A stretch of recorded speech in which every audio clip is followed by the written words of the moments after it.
The White Sox have made their first off-season acquisition this offseason. Let's talk about it. Anthony K., welcome to the South Side here on the CHGO White Sox podcast.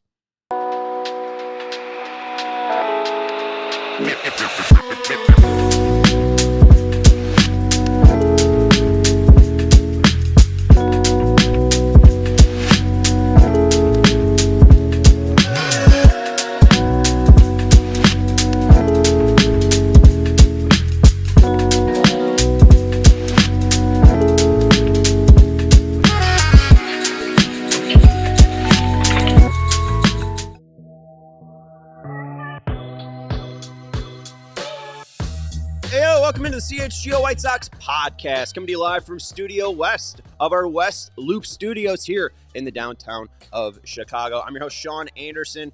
Today, we are talking about Anthony K. signing a 2-year, $12 million guaranteed deal with the Chicago White Sox. Per Sox Machine, there is a third-year option that could possibly vest, but those are the details we know. And just go back into your time machine, go back to October 31st.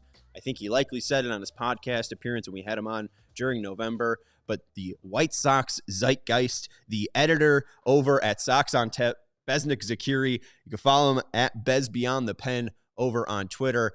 You called it, so congratulations. It doesn't even matter about if he's good or not. You called it, so congratulations. I appreciate it. I technically didn't call it. It was more so just like, I've seen this guy pitch because I have little kids who wake me up at an ungodly early hour so I can watch these games because I'm like, there's nothing else on. I might as well watch baseball on a totally 100% legal stream. And I've seen this guy pitch and he looked pretty good. I like what he brings to the table as far as, eating innings and the repertoire that he perfected and revamped when he went over to the NPB. So I can't say that. If you want to give me credit for calling it, I'll take it. And but it's not totally true. Yeah, absolutely. Like, when did you kind of jump back onto your radar? Was it at any point last year in 2024, or was it in 2025? Because I think some people look at the 2024 numbers and see that 3.28 ERA, really a 3.42 ERA in the regular season. But then he was lights out for the Yokohama Bay Stars in the championship series, a 1.45 ERA, and really stepped up for them. I don't know if you were really into the NPB championship, and that's what got your attention on NPK, but they got there, and I knew that much. So yeah, he was on a podcast with Robert Murray and another one that I watched whose name escapes me at the moment, but he kind of talked about that first year over in the NPB where he went over there and was like very confident, and he's like, I'm going to go in there and just mow these guys down. But it humbled him pretty quickly. He realized that there was some really good competition there. And if anybody watches baseball, you've probably noticed some really good players coming over from Japan lately. So the competition over there is legit. So he had to make some changes. Most notably, the strike zone in Japan is more flat and rectangular than it is high. So there really is no sneaking high fastballs past people in the strike zone because they just lay off those pitches. So he had to focus on pitching down in the strike zone and getting guys to ground out. And he got a lot of that when he added a couple of pitches to his repertoire that helped him out there. And his fastball ticked up a little bit. There's some caveats there, but yeah, that was kind of a big step from that year to the next one. And, if people don't know this, but he's a teammate of White Sox legend Dion Viciedo, who's a big-time slugger for the DNA Bay Stars. Yeah, I know that there's the other guy that's notable in baseball that was also his teammate, but I did not realize Dion Viciedo was on that team, so that's a way better connection. Maybe they should just, was it a package deal? Or are they just not reporting that Dion's also coming back? We need a third baseman. We need a DH.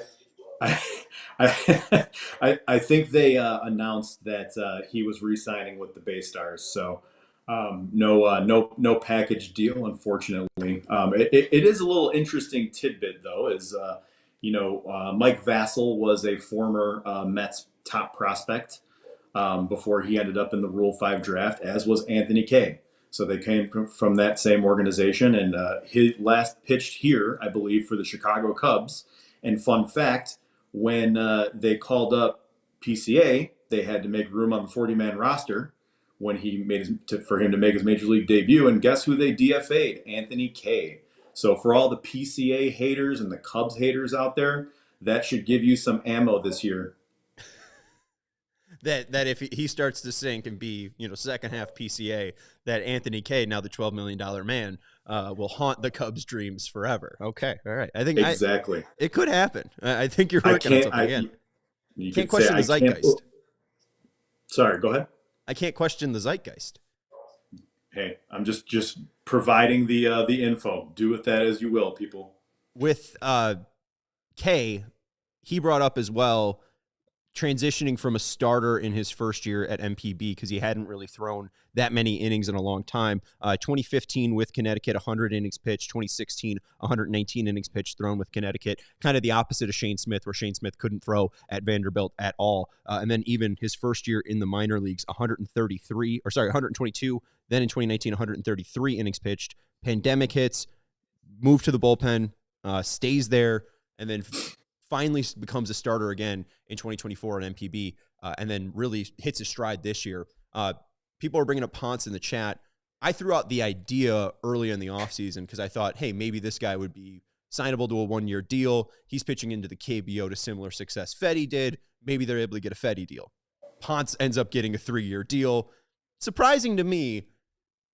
I like K because it does seem low risk, and we've brought this up in the back and forth between ourselves, but I think it's low risk, possible high reward. Like, he's either a fifth starter, which for $6 million is cheap, or you move him to a pen as a lefty specialist, and I still think there's a way to rack up one more as a lefty specialist in the bullpen. So, I mean, low risk. Why do you think that K might have a little bit more success? Because there's the difference between the NPB and KBO, and this guy did it at the top or the better level.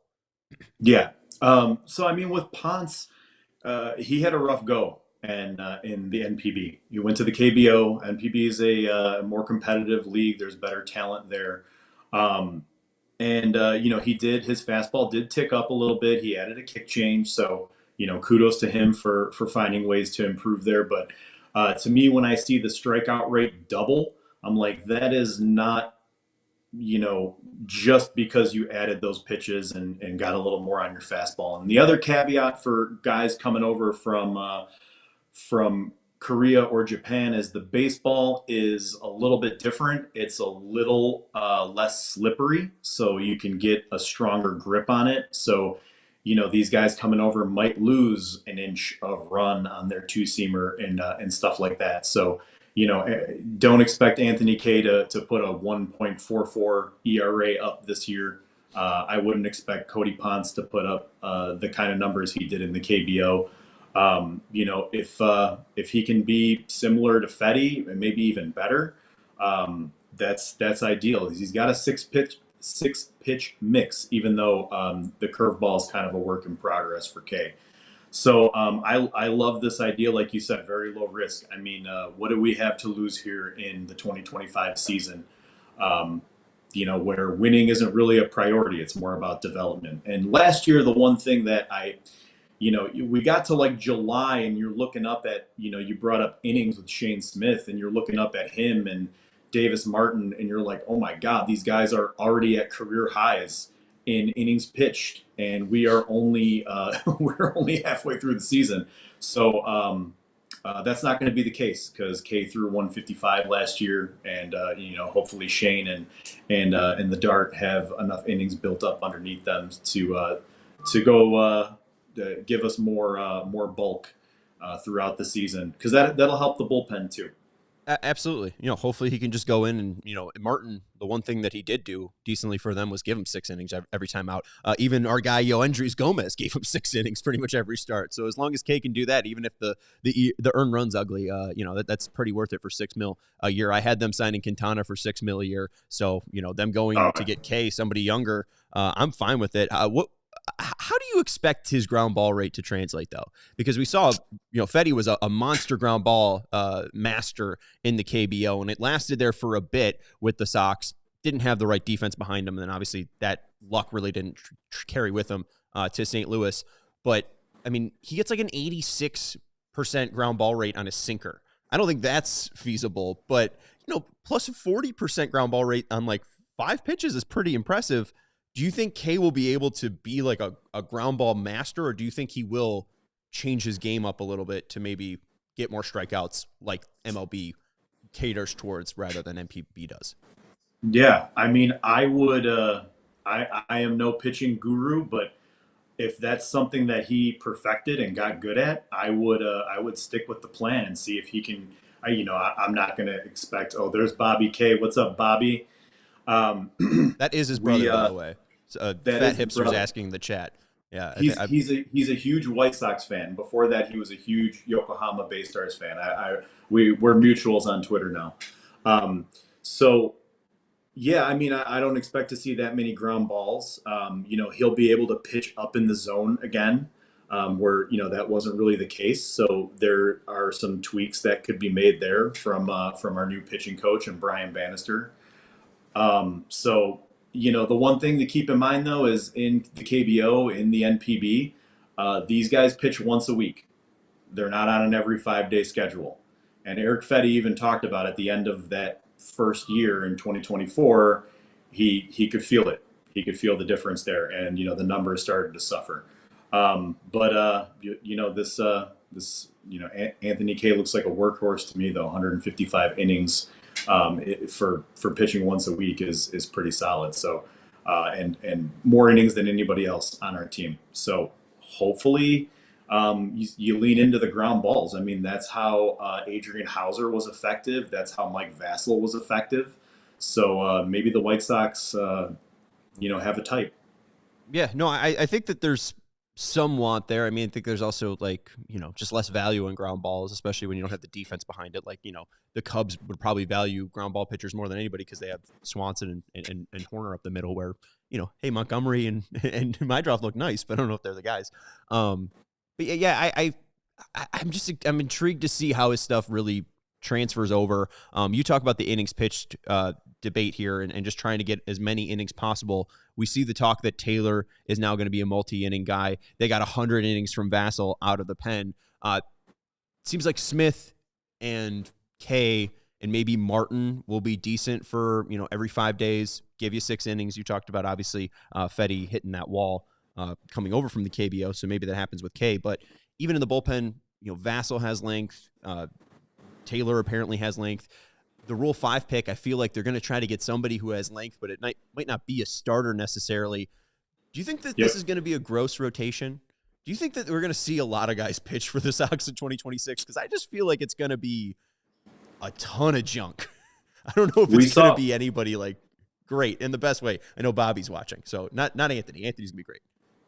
We saw a lot of guys pitch last year. We saw a lot of guys pitch the year before. Obviously pitchers break. There's a lot of injuries. But then we've got guys coming back from injuries. You got Prelander Baroa, who's going to come back. Kai Bush, who's going to come back. Drew Thorpe, Mason Adams.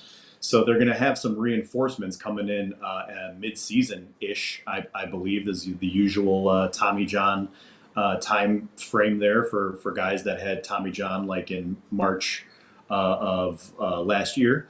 So those reinforcements will be nice. Then you have Noah Schultz and Hagen Smith that are on the way too. I don't know about you, I'm pretty confident we're going to see both of them at some point of the season. What kind of role is something we'll see. But yeah, we're going to see a lot of freaking guys pitch. There's no doubt about that. I think the more I talk myself into it, and it's not even about the Sox Fest thing. I think you're right that Hagen and Schultz will be up here at some point, but I think Tanner McDougal might just be in the rotation. Yeah, I he had think a night. They just might avoid picking a Rule 5 guy or to at least have him in the rotation. If they could work him into the rotation, cool. But I don't know. I think they just might see what they got in McDougal. I would be quite okay with that. And a little bit of a hot take for you is, what about, since he's pitched a lot of innings last year, what about Mike Vassell as your number 5 starter? I like Just him. get you 4 or 5 innings. I don't know. I like how the FIP to ERA discretion is huge, but even then, I think his FIP was only in like the 4.10s or something. Like if he was even having like a 4 ERA as a starter, like it's not terrible. I That don't works hate for it, a but I FIP. also like that he was just able to throw in like late inning games. He was able to throw like long relief. I just like he was like the first guy and like the only guy since like, you know, not Pee Wee Reese, but like Pee Wee Reese to throw 100 innings and have like a sub 250 ERA and an over 4 FIP. Like he was just doing some old timey stuff, and I kind of just want to see more old timey stuff. But no, I could see Vassell being there. It seems like he's a guy with a really kind of edge to him, to where Yeah. you know if he sees a spot to win, he might win it. And to your point, like he thrived in that chaos role. Like you might pitch in high leverage, you might pitch in low leverage, you might be the opener. He seems to be a bit of a character, and I think maybe his personality is best for that. And the Sox probably don't mess with him and leave him be in the role that he's been in. There's also Duncan Davitt that they just got. I don't know if he's a guy that could be in the mix for some starts, but I mean, we could go down the list. There's going to be a lot of guys making starts, like you said. Davitt seems like somebody that they're gonna. I mean, I think Getz specifically brought up his ability to, you know, give length. So I mean, Davitt seems like a guy that they'll try at some point. But yeah, I think it's gonna be a pretty ugly rotation. So woohoo, 2026 White Sox, here we come. But yeah, go. Bobby. We're gonna have to apparently drink with Bobby K at some point. So everybody hit up Bobby and tell him where the good bars are. BZ Zeitgeist, we appreciate you joining us. Go read BZ's work over at Sox on Tap. You can follow him at Bez Beyond the Pen. Wonderful call on Anthony K joining the White Sox. Your victory lap should be plentiful. Congrats. I will be annoying for sure. Thanks for having me on, Sean. No problem. And I'll be annoying once Brother Ice secures the victory. All right. What? You haven't won state championship since 1981. So let's go. Let's see one for my school. What is it? St. Rita versus Brother Rice. Unfortunately, they can't both lose. I was upset that I couldn't dunk on Barstool Carl because he was like, "Oh man, this must be the shortest distance between ISHA state champion opponents." And I was like, "Oh well, Rice played Revis, and it was like 5.3 miles compared to 4.9, so he still had somehow the shortest thing by like 0.4 miles." So I was disappointed. Close. At least. I like it though. That's gonna do it. Appreciate you, BZ. We'll see you soon. I know I'll probably have you on before the year ends. Take care, man. You too. Appreciate it. We're going to take a break here on the CHGO White Sox podcast. We got over 40 people watching. Hit that thumbs up button. You people are excited about Anthony K. I know Bobby K is because that's his brother, and I've talked to him already, and he's excited. Yeah, we're going to take a break here on the CHGO White Sox podcast. We'll talk more about Anthony K. I have just delved into as many Japanese baseball stat sites that I could find. So we will bring you what I have found about Anthony K's arsenal over in the NPB after this break. We got to let you know about our friends over at Bet365. Whatever the moment, it's never ordinary with our friends over at Bet365. Whether it's NFL, NBA, NHL, Bet365 is your place to experience sports. The Bulls play tonight. They're taking on the Brooklyn Nets. A wonderful time to try your hand in a same-game parlay. Tomorrow night, there's Thursday Night Football. There's a $10 safety net bet on a same-game parlay that you could try your hand on. Bears play against the Packers this weekend. Who doesn't love a little action on the game to make it that much sweeter to watch? Breaking news from Bet365. New customers now get $150 in bonus bets when you bet $5, win or lose. Sign up and use the code CHGO365. Deposit $10 and place a bet of $5 to get $150 in bonus bets. And you could spend those bets on however you like it. Must be 21 plus. If you or someone you know has a gambling problem, crisis counseling and referral services can be accessed by calling 1-800-GAMBLER in app only. We also want to let you know about our friends over at Four Seasons for all the right reasons. Call 866 Four Seasons. Four Seasons heating, air conditioning, plumbing, and electric has been serving Chicagoland for over 50 years. Winter is here. We are cold in Studio West. We need our heating fixed. We need to call Four Seasons. Is your home's heating up for the challenge? Is your office up for the heating challenge? Ours isn't. Got a plumbing emergency? Call Four Seasons. An electrical emergency? Call Four Seasons. Need a new hot water tank installed today? Call Four Seasons. Now is the time to schedule your Four Seasons furnace tune-up. And if you're thinking about a new whole home generator, they have you covered. At Four Seasons, they guarantee same-day installation for all your heating, cooling, plumbing, electrical, and generation needs. generator needs with no extra charges for nights, weekends, or holidays. So check out our friends over at Four Seasons Heating, Air Conditioning, Plumbing, and Electric. They've been serving Chicagoland for over 50 years. Your trusted local experts are Four Seasons Heating, Air Conditioning, Plumbing, and Electric. Visit fourseasonsheatingcooling.com for all their special offers and money-saving coupons. That's Four Seasons Heating Cooling.com. All right, Joey, I just slacked you something. It's real important. All right, cool. And then just also really quick, we just have breaking news. Cedric Mullins has come to an agreement with the Tampa Bay Rays. Oh. Back to you, Sean. What was that for? You got my heart racing. What? Thought we got another Anthony K. We Thought we were going to have someone's brother joining us. He could have been a right fielder. He could have been a right fielder. He could have been a right fielder. Could have been a contender. I'm a bad host because the most important thing is the White Sox signing Anthony K.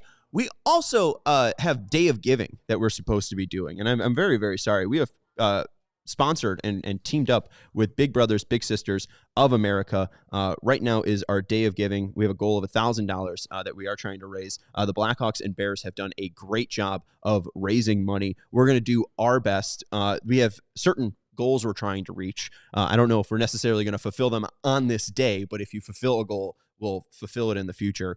If you give $25 and we raise $25 as a show, I will name 50 White Sox players from memory. I originally threw out 500, and my boss Jake said, I don't know about that, but that's like 2 teams. That's naming the full 2005 team, and that's naming the whole 2021 team. And I have 50 guys. Doing 50? Yeah. So I could do 50. We'll change that to probably 100. What about if it was like an alphabetical order or something? We'll work on it. Yeah. At $100, we have a surprise guest that we could bring onto the show. If we raise $200, we'll do the show outside. I will do it outside in the snow. We've done it. We've done live watch-alongs outside. They said it couldn't be done, yet we're doing it. So here we are. I'm going to do a show outside. $500, I will speak Spanish for the entire show. Mi español mal. Muy mal. Más o menos? Un poquito? Menos. Okay. Un poquito. Como se dice dog trash? You know, I guess it would be perro basura. But what about our THC Senorita Margarita? There you go. Did you finally learn how to say it? Finally? Senorita. Nah, Senorita. I don't know about finally. Senorita, baby. Yeah, anyways. That Ryan brings up a good one. Can you name all the White Sox players on the current team by height? And then finally, Andrew Vaughn, $1,000. 4'7". We'll do a roast to Sean Anderson. So if you are able to give, feel free to give. I think there's the donate button that you could currently give to, and that's what we're piling from. I think you can donate right now. So if you do see the donate button, feel free to donate. If we haven't done this, we'll just re-rack this on a different show tomorrow. Okay? Hit that thumbs up button if you haven't already. Make sure you subscribe to the CHGO Sports YouTube channel. We do also have a Die Hard sale currently going on. The current price, I believe, is $27. We have one more day of it going, but $26, 67% off. If you do want to click the link in the description and become a Die Hard final day of our Cyber Monday offer. All right, let's get into some crazy special guest stuff. Crazy Anthony K stuff. Bobby K wants to be a special guest, so we'll have Bobby on at some point to talk about Anthony. Let's go first to Bork, because we need a little bit of a laugh, and I need a little bit of a grounding. So, wait, did Bobby donate? We got to check. Go check the YouTube chat, Joe. I don't have this on. Anyways, I was looking through. Whoa, Bobby got the $100. Shout out to Bobby. All right. Hell yeah. He is. All right, Bobby. All right, so wait, now we got to name 25 White Sox by memory, and then we got to have a surprise guest. So we will have Bobby just be on the show at some point if he wants to be on the show. That's not a surprise, Let's Sean. learn more about Anthony, and let's honestly learn the embarrassing stuff that we won't learn from like NPB write-ups. But now you have to DM the guy that gave us his business card. Wait, what? You got to email the guy. Remember we got a business card? Oh, for a special guest? Yeah, I think that was a special guest. Oh, a certain DAD? Oh, our guy. Yeah. Dad. So yeah, I think we gotta book our guy and see if he's around. So I'd be happy to do Bobby. that. We got 2 of our goals already. So Bobby K, new family member, already helping us out. Appreciate that. Let's talk about his brother. Come on, cool that's what you're here for. Let's go to Bork. All right, let's go to Bork. So I've been deep into the Japanese sites, translating from Japanese to English, and sometimes you just gotta laugh while we're trying to figure out Anthony K's stuff. Plus, we're trying to figure out how he'll try to attack major league hitters. You also can just translate Japanese websites, and you can get stuff like intentionally for, which we would know as intentional walk. You also have death ball, which I believe is a passed ball. So it's very funny that they're taking the English word of past, translating it into Japanese, and then translating it back to English. And that's why you get death ball, because I think that's passed ball. Tyrannical, I believe that's wild pitch, which is very funny. And then Bork. That Are we one sure? says Bork. Are we And sure death ball isn't like hit by pitch or tyrannical? maybe. Yeah. But one of them has to be pass ball, I think. Self-blame. Been there, buddy. Self-blame, I think, is error. Right? But I love Bork because that's Bach translated into Japanese, translated back into English, and we get Bork, the Nice Icelandic barbecue pulled Bork. recording artist from the 90s, Bork. Also, Anthony K. the tennis great, Bork. So shout out to Google Translate for that one. Let's get into some Anthony K numbers. Joey, I think I sent you one of them. I think it's the usage, the left-handed, right-handed usage one. No, not that one. 2 down. Yep, that one. All right, so this is a great stat, and I found this from @JapanBall. I'm not really necessarily sure who to credit. There is a @Yaku Cosmo at the bottom right, so I believe I'm crediting Yaku Cosmo. K throws a four-seam fastball. He throws a cutter. He throws a slider. He throws a sinker. He throws a changeup, and he throws a curveball. His sinker sits around 94. His four-seam fastball sits around 95. His cutter sits around 90. His changeup sits around 84. The curveball sits around 83, and the slider sits around 82. You could see the usage here. The four-seam fastball doesn't grade out well, but as you could see, he's typically using it up and in against left-handers. It's that right map on that right graph. And even to righties, he sometimes goes like middle against righties, but it's mostly in against or away from right-handers. So the four-seam fastball is typically used how most four-seam fastballs is. But the thing that he's talked about, especially with that Robert Murray interview, is that the sinker has completely changed his game. You could see him attacking on the inside against righties with that pitch. It's that orange blob there that's pretty much all on the inside zone against righties. And then you could see against lefties, it's similarly on that outside edge. He does throw, I believe, some sinkers in, like down and in. There's that slider map that's down and in as well. But I do think he tries to jam some guys, lefties with the sinker. But typically he's throwing four-seamers, cutters, sliders, changeups in to lefties. Where righties, it's away with the changeup. It's pretty much all of the bottom level of the zone for the slider. You have four-seam fastball like a little bit up, a little bit in, and then you have the cutter pretty much strictly in, the sinker away. The thing that sticks out is clearly the called strike whiff percentage. 29% is around major league average. 30 is the major league average. That red number, though, of a ground ball percentage of 58%. You could see the sinker itself gets an 86% ground ball rate. The changeup at 58%. The cutter at 55%. The slider and the four seam at 48 and 46%. Great stuff there. It's just how repeatable is this at the major league level. Let's go to the NPB difference one. This is from Chris Langen at LangenTots13. Across 7 MLB players to NPB transitions since 2021, the MLB ball consistently flattens out four-seamers, and it has to be accounted for. There's about a minus 128 RPM difference between the NPB and MLB ball on the players that did come over. The induced vertical break drops by about 1.7 inches. The horizontal break cuts less, so there's about 3.8 inches less of a cut. Block that guy. And then the release height somehow changes, but the height's about 0.8 inches higher.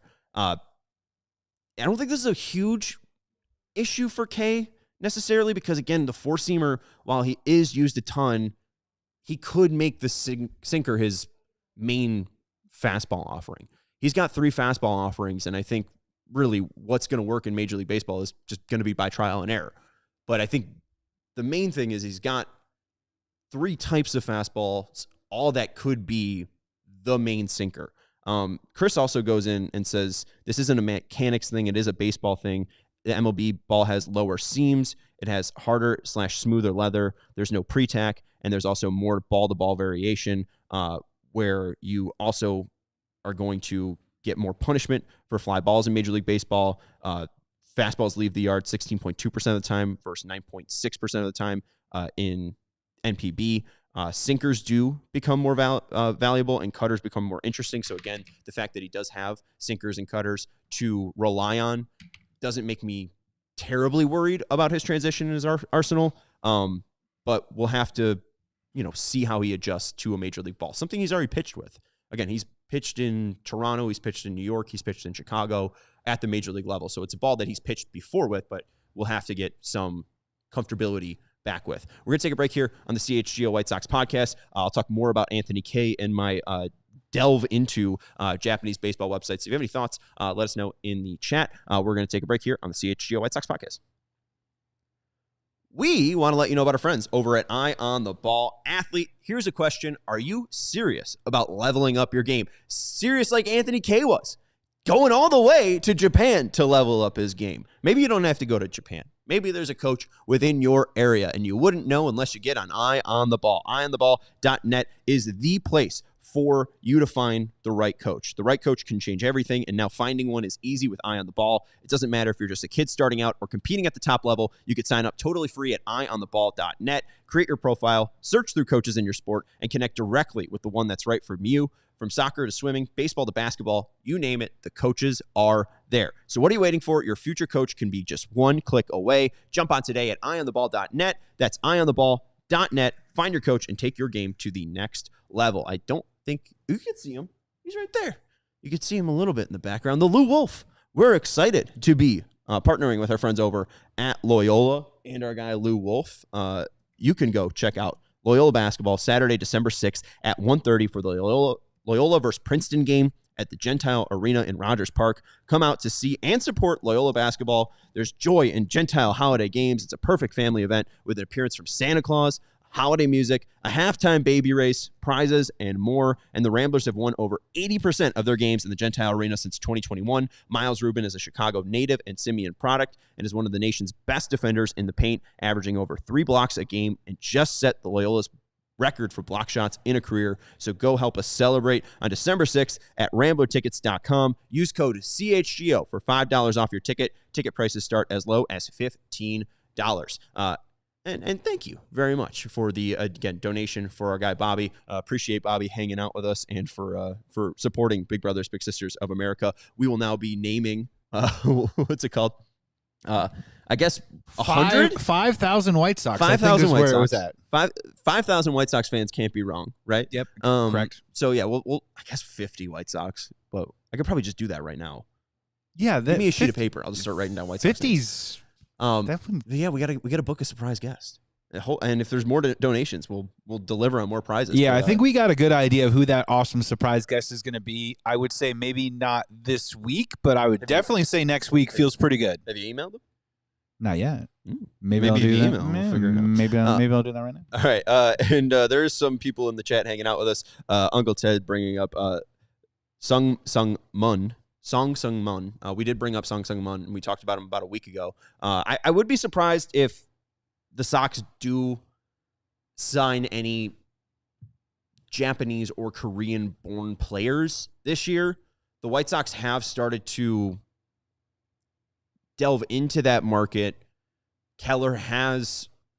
David Keller, the director of international scouting, has finally got the White Sox scouting Japanese players. There's the report from Yahoo where a White Sox scout was seen at an Okamoto game. So I think there's interest in Okamoto. I think there's interest in Sungmun. I don't know if they're going to make a splash on those players because there really isn't a connection with the White Sox. Aguchi and Shingo happened, but also 20 years ago. That wasn't Chris Getz. They have to make a splash at some point. I'd be surprised if it's this year. They've been able to go get Fetty and Kay, but both of those American-born players. I think it would be surprising if the White Sox ended up signing another NPB KBO player, especially if they're Korean or Japanese-born. If it's an American player coming back, I think it might be an easier level of entry for the White Sox. But yeah, and I know they just signed a KBO guy, but Anthony Kay was born in New York. All right. So yeah, I think that, again, Sungmun is a player worth looking into, and we talked about, again, they could make that addition. They need a third baseman. I just don't think that they're going to make that splash this year. Player worthwhile coming over. Not saying he's a bad player or anything like that. Just saying I don't think that that's going to be what they end up doing. But let's get more into Anthony Kay, because that is the player of the day. I think that this one is labeled the charts, the K charts, Joey, if you want to get to that one. I think I'm having you email and do stuff, so I'm sorry about that. But yeah, the K charts. This is from Bonu05, so sorry about that. But this is from the pitcher view, all of these charts. What really stands out is the Stuff Plus. The four-seam fastball, 77. Average is 100. I'm really shocked to see a 77 there. I don't think that this is Fangraph's Stuff Plus model, and I don't really know the level that NPB does have StatCast level pitch data. So I don't know how much you could take to heart the 77 Stuff Plus, but he locates it well, 104 location plus. It sits around 95, so if the fact that he's a lefty that can throw up to 95 is decent, I think he'll likely probably sit around 92, 93, but he can get it up to 95 if needed. The cutter, apparently, is a 167 Stuff Plus. I don't really know how it's this dominant, and I think part of it is maybe grading it against other NPB cutters, and I don't know if there's a ton of cutters to compare it against, so that's probably why there's such a massive jump there. 139 Stuff Plus on his slider, 168 Stuff Plus on his sinker. I think it's a similar difference there. I don't know exactly why it's gotten that much of a difference. 170 Stuff Plus really isn't seen in Major League Baseball, so I don't think this is saying that Anthony Kay is a unicorn with his cutter and sinker, but interesting that they do grade out so well. And then the changeup, 110 Stuff Plus, the curveball, 105 Stuff Plus, but it doesn't have a ton of usage, so I don't know if there's like great statistics and data there. But you can see, again, this is from the pitcher's view against righties. He's throwing the cutter up and in. He's throwing it, probably at their knees and again in, and then a little bit below the zone, and that's under the right one. You can see the four-seam fastball kind of high middle against right-handers. There's some of them that do end up like kind of right down the middle. There's a hot zone right there down the pipe. I don't know if that's mainly on 0-0 counts. And then he does have a little bit of a hot zone against righties, four-seam fastball in against righties. The changeup, again, mostly used low and away against righties. The slider pretty much used down in the zone, and then the sinker not really thrown in at all against righties. The four-seam fastball used decently against lefties, mostly on the inner half of the plate, and that's the bottom left graph that you see there. The slider used against lefties, and it's typically away from lefties. I'm sorry, that four-seam fastball is used on the outside part of the plate against lefties. The sinker is used in against lefties. The cutter, again, on the outside part of the plate. Curveball low and away, and the changeup rarely used against lefties. I'm just kind of interested. And that's something that you really can't say about White Sox baseball nowadays. I'm interested in what they're trying to figure out. This isn't a Martin Perez scenario where you're just hoping this guy has one more season left in him. And he kind of did. But I really wasn't interested in the Martin Perez story. I was just kind of happy that it worked out this way. With Anthony Kay, this is a guy that I'm invested and interested in. This is a guy trying to make his name in Major League Baseball after being a first-round pick, after making it to Major League Baseball, not really getting his chance to start, being thrusted into a bullpen position, going overseas to make a name and to up his value in Major League Baseball. Now he's gotten $12 million guaranteed, kind of proving to himself that was worth the gamble, and now he's got to cash in on it. It seems like he's got a ton of edge to him. his brother is his biggest fan, which I think is usually a good sign. This isn't an Aaron Rodgers situation where, he's not talking to his family and has a fake wife. Like, it seems like he's got really great support around him. And I'm rooting for the kid. I don't know if the swinging miss stuff is there, but also, like, it's really tough to gauge whiffs in the NPB compared to Major League Baseball because they're just completely different hitters. They have different goals. They have different objectives. Munetaka Murakami is like the closest thing to a major league hitter, like profile-wise, when you're talking about searching for homers, searching for walks, not really caring if you strike out a ton. But like Murakami's really in his own kind of threshold there, where he's an outlier in NPB. So it's tough to gauge how well K will do, but I'm again interested. Just let's go to TJ Stats at TJ Stats Stuff Plus because he does have data on Anthony K back from 2023. This is his last AAA season, and the thing that sticks out here, it's obviously only 40 and a half innings. The 35-degree arm angle is nothing absurd. We've talked about arm angle being important, and I don't know if that's dipped or changed since K has gone over to the MPB. The four-seam fastball sitting around 94.3. It's ticked up a little bit. It's closer to 95. I think it's around 94.9. But the stuff plus there, 98, 50-grade fastball. The chase percentage, 35.1%, and the whiff percentage, 27.9. That's pretty decent. The slider, 86.1%. It seems like it's fallen off a decent amount in velocity. I think it sits around 82 from what we've been able to find out. So about a 4-mile-per-hour difference. It's a 103 stuff plus compared to a 49 grade. I don't know if that's mainly because he's worked in the cutter and now he's got two separate pitches to where they have similar movement, but the cutter throws around like 89 and then the slider throws around 82.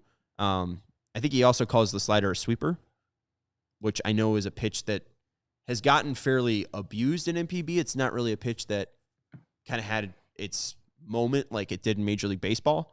So I still think it's a fairly pitch that throws off NPB players. So I wonder if Kate could still have that success with the sweeper like he did across an NPB. The sweeper is there, and it's got a 105 grade. And I think that's really what he started throwing more of in NPB, kind of abandoning the slider in a way and going to the difference between the sweeper and the curveball. And then the changeup is iffy. I don't know if he's honed in a little bit more on the shape, but it's really a wonder of, can this guy take that next step? He's had a pedigree before, been a former first rounder, been a former major leaguer, was a reliever and didn't have the greatest of success, but maybe he was born to be a crafty lefty starter. If he comes in and has like a 8K per 9 to like a 2.5 walk per 9, let's see how it goes. Like, I think that's the biggest thing for him. That's when Fetty had success, was when he was just able to avoid walks. Even if it's a 7.5 K9, you're gonna live with that, right? He was a guy that in AAA it was typically around like a 12.5 K percent to like a 5% walk rate, or 12 K per 9 to a 5% 5 walk rate, a 5 walk per 9. Where in MPB it's been around 8 K per 9 to 2 walk per 9. I think he was even down to like 1.5 walk per 9. So I think there's going to be some rebound to the normal, but if he's around 8.5, 2.5, and there's a 6, difference between the strikeout and walk per 9, that's where he's going to have success, is being able to get more strikeouts than Fetty did, trying to avoid men on base. And if you're going to be a ground ball pitcher, getting those ground balls at the proper time rather than giving up homers when it seemed like Eric Fetty would be after he gives up a walk. After he gave up a walk, Fetty would then give up a homer, and it would be like a real damaging homer because you got a guy on base. So if K can, he's giving up homers, have him be solo shots, avoid walks, continue to get a decent ground ball rate, if it's around, a little bit above major league average, that's where he's going to have success. And even if you want to split the difference on optimism, and if you're one of those White Sox fans in the camp of, you believe, not saying that it's going to happen, but if you're a Sox fan that believes Noah Schultz or Hagen Smith could make an appearance or graduate next year, it is nice if Anthony K can come in and eat up, let's just say, 80 innings in the front half of the season. Maybe do that thing where he catches people a little bit off guard, has a great first 4 or 5 turns. Maybe there's an adjustment in there. You see what happens after that. But even still, if you can buy a little bit of time for some younger guys, then it also works too. Matt from Oak Lawn changed his @name, but he didn't change his profile picture. And I still know that's you, Matt. He says, now let's sign Arise and O'Hearn. Oh, boy. Maybe O'Hearn. Arise will make you upset. If they sign Arise, I'm going to blow. You're going to blow a gasket. I'm going to blow a gasket. My top's going to blow off. I would not like to see Luis Arise on the south side. Not at all. No way, no how, mister. Him and Chase Mydrops could have a little line drive contest. Yeah. What if Lenine Sosa sucked? What if Lenine Sosa sucks already? Yeah, I don't know. All right, that's going to pretty much wrap up the show. We talked 45 minutes about Anthony K. I've bringing you all of the Japanese graphs that I can. Fat Hipster did donate $20 as well, so appreciate that. Oh, hell yeah, man. We raised $120 for Big Brothers Big Sisters of America. So not only did you learn about Anthony K., you also were able to help the Big Brothers Big Sisters of America. And I'll be giving. Here's my day of giving. We said $200 for doing a show outside. Fat Hipster gives $20. Why don't we say $120 and let's do a show outside? Am I producing that? Probably, yeah.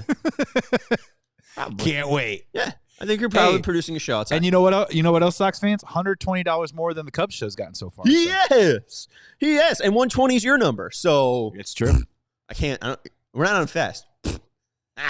What's the White Sox? What's the score of the Brother Rice game? Just before we check out, because this is important. You gotta come back. A little breaking news. St. Rita missed a 42-yard field goal. This is from Michael S. O'Brien. Brother Rice leads 9-0 with 8:24 left in the 7A title game. It's coming home. It's going home. We'll talk to you tomorrow. Goodbye. We all see